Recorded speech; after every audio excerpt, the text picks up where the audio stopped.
Ziba and little boy, Ali. One day, my friend Miriam came to visit me with her little son, about 2 years old. Miriam was tired. I suggested that she rest for a bit while I took little Ali outside. Knowing my approach to raising and handling children, she asked, "Zainab, let me put his old clothes on. With the freedom you give kids, I'll have to say goodbye to Ali's new outfit." "Yeah, it's better if you change it." Ali and I stepped outside. He toddled behind me, and I kept an eye on him from a few meters away. We hadn't walked more than 200 steps when I noticed that Ali had thrown himself onto the dirt near the gutter, rolling around in dust, trash, and scattered leaves. "Ali, my dear, do you like getting dirty?" With his sweet little voice, he replied, "Yes, I love it." "Well, I have no objections. I'll wait here.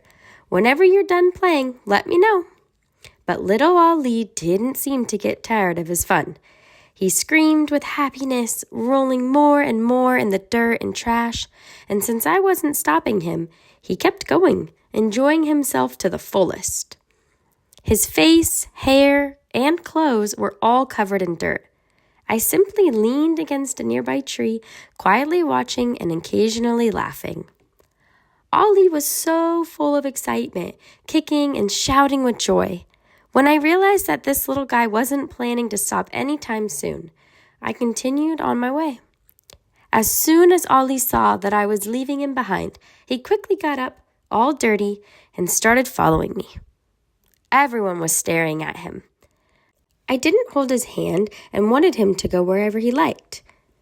He, even bolder than me, confidently went in every direction, only changing course when he saw me from a distance and wanted to stay close.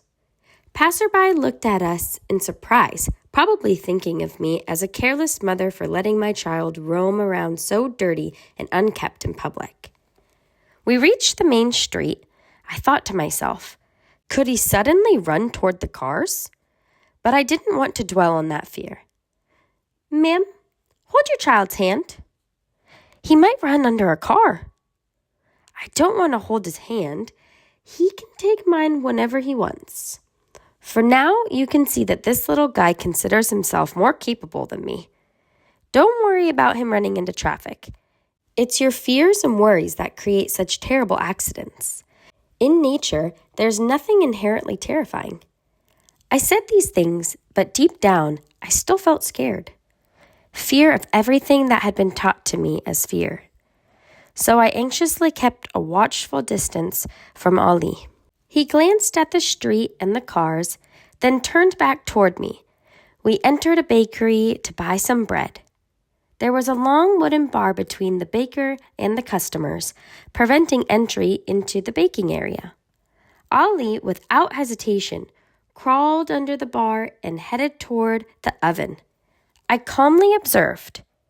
The baker shouted, "Ma'am, stop your child." For now, nothing has happened. Let him satisfy his curiosity. I'm not stopping him. He can go wherever he likes. If he's bothering you, feel free to stop him yourself.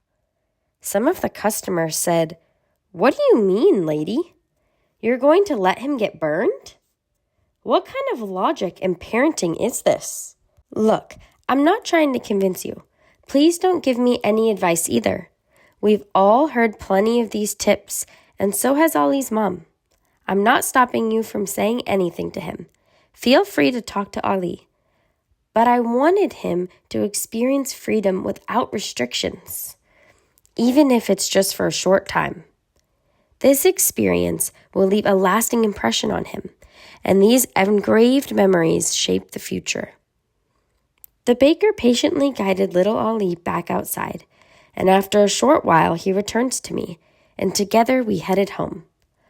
Ali was walking so happily and joyfully that it seemed like the only one happier than him was himself, and I followed behind him with such pride.